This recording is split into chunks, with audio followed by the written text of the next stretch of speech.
jour, un jeune disciple alla trouver son maître. « Je viens vous voir, maître, parce que j'ai l'impression d'avoir si peu d'importance que cela m'ôte toute envie de faire quoi que ce soit. Tout le monde me dit que je suis un bon à rien, que je suis maladroit et stupide. Comment puis-je m'améliorer? Comment m'y prendre pour être mieux considéré ?» Le maître, sans le regarder, lui dit « Je suis vraiment désolé, mon garçon, je ne peux t'aider, car je dois d'abord résoudre un problème personnel. Peut-être plus tard ?» Et après une pause, il ajouta « Si tu voulais m'aider, toi, je résoudrais ce problème plus vite, et ensuite, peut-être pourrais-je te venir en aide. » J'en serais ravi, maître, bredouilla le jeune homme, en ayant de nouveau le sentiment qu'on ne lui accordait que peu d'importance et qu'on remettait ses propres besoins plus tard. Bien, poursuivit le maître. Il retira une bague qu'il portait au petit doigt de la main gauche, et, la donnant au jeune homme, il ajouta « Prends le cheval qui est dehors et va jusqu'au marché. Je dois vendre cette bague pour rembourser une dette. Il te faut en obtenir la plus grosse somme possible et, de toute façon, pas moins d'une pièce d'or.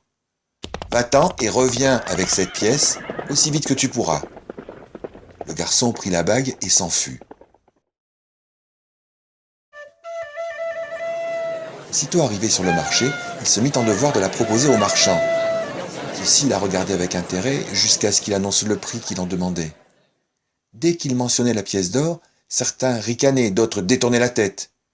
Seul un vieillard fut assez aimable pour prendre la peine de lui expliquer qu'une pièce d'or était à ses yeux bien trop précieuse pour l'échanger contre cette bague. Et désirant lui venir en aide, quelqu'un alla même jusqu'à lui en offrir une pièce d'argent et ajouta même un récipient en cuivre, mais le garçon avait des ordres stricts. Ne pouvant accepter moins d'une pièce d'or, il rejeta l'offre. Abattu par son échec, après avoir vainement proposé le bijou à toutes les personnes qu'il avait croisées sur le marché, au moins une centaine, il se résolut à enfourcher le cheval et prit le chemin du retour. Ses pensées étaient amères. Comme il aurait aimé avoir une pièce d'or à donner au maître pour le soulager de ses soucis et recevoir son conseil ainsi que son aide. Il revint donc chez celui-ci. « Maître, dit-il, je regrette. Il est impossible d'obtenir ce que tu demandes. Peut-être aurais-je pu échanger la bague contre 2 ou 3 pièces d'argent, mais je ne voudrais tromper personne sur la valeur véritable. »« Tu viens de dire une chose très importante, mon jeune ami, » répondit le maître en souriant. « Il nous faut d'abord connaître la véritable valeur de cette bague. Reprends le cheval et rends-toi chez le bijoutier. Qui mieux que lui peut l'estimer, en effet?